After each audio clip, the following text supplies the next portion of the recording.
of the house of bondage. Okay? And then he goes on to say, you shall have no other gods before me. Okay, so this is the first one.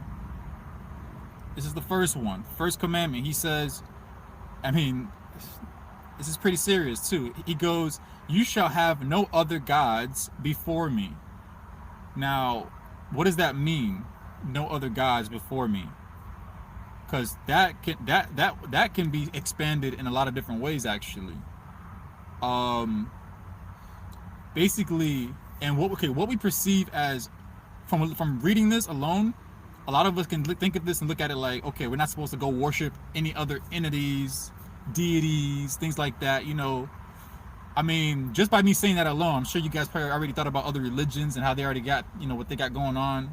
I ain't gonna come from no religion. I ain't gonna say nothing about what they worship. God strictly says what he says. If you don't want to listen, you don't want to listen. But he's very strict and straight to the point about what he wants us not to do. And he says here, you shall have no other gods before me. So if you find yourself in a religion and you're worshiping another god other than God himself, you're already in error. You in a big whoopsie.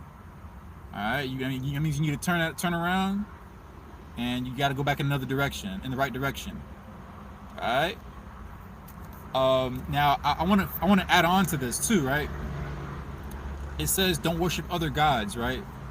Now some people will think other gods as just like deities and entities, right? It's more than that, actually. When it says don't worship other gods, that can honestly be anything.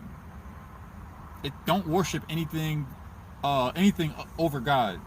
Some of us, we worship friends over God. We worship substances over God. These can be gods to us if we're not careful. If we put these things a little too above us, they're considered our God at that point because we worship them. Money is another big one. How many people do you know that love money, overly love money? You're greedy for money.